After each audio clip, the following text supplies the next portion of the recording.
Good morning, everyone. We're continuing here in the words of the Rambam, HILCHOS, starting today, Perek Revi, the fourth chapter, Ois Aleph, the first letter.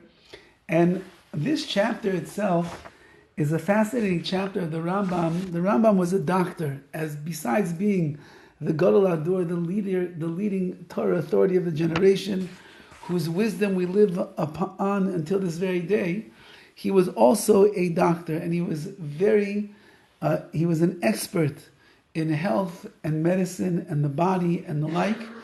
And this chapter really is the Rambam's advice on how a person can take good care of themselves and be healthy. It's intertwined with Divrei Chazal, and the question amongst the world of doctors today and those that are in the world of nutrition is does everything that the Rambam writes over here, does it still apply?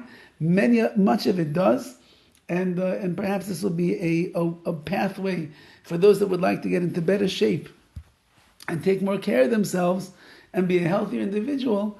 You'll try to implement some of the basic guidelines and advice that the Rambam gives, and it will help, as Hashem, over the long run, to be of sound mind and of sound body, which is really what he says here. Hoyel v'yois haguf bari v'shalim midarch Hashem, who since the body being healthy and shalom and complete is from the ways of Hashem, meaning HaKadosh Baruch Hu gave you a body that's healthy and complete, and our mission is to keep it intact and in shape and keep it running, a well-greased engine and a machine over here. So that why? It's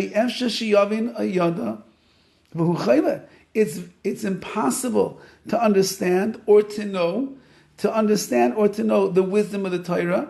It's impossible to understand and know HaKadosh Baruch Hu. When you're sick, everybody knows that when they're sick, when there's parts of their body that are aching, when their head hurts, when their throat hurts, when their nose hurts, when their stomach hurts, when their legs hurt, depending on what the person's ailments are, it is very difficult for a person to stay focused on what is the main objective in this world, which is to get close to Hashem, understand Him in His Torah. So therefore,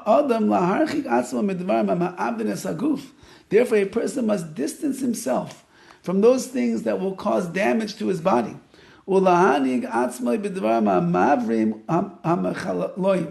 And he really needs to conduct himself in a way that he takes things upon himself that keeps his body healthy and makes his body get stronger. And these are the things. And he starts with this, his first piece of advice. A person should only eat when they are hungry. Not like an American who eats all the time. Not like a glutton who's, even after he packed it away, he still eats more. A person should only eat if they are hungry. And you should only drink when you are thirsty. Yeah, the 64-ounce big gulp is not a necessity for a person because nobody needs that much soda. The 60-ounce Slurpee is also not satisfying your thirst. Usually it just makes you even more thirsty. So a person, when they're going to decide to drink, they should drink when they are thirsty, and they should drink what they need to drink. Nor should you delay in having to urinate even one moment. Rather, whenever you must urinate, or you need to move your bowels, get up and go do it immediately. Says the Rambam, I'm giving you the tips. And again, these are also based on words of Chazal. But I'm telling you, says the Rambam, take good care of your body. You have one body that's housing your neshama. And it's got to be strong and healthy to be able to do its job and its work in this world. So let's go through how we're going to take care of ourselves so that we can be as strong and healthy as possible. Have a wonderful day.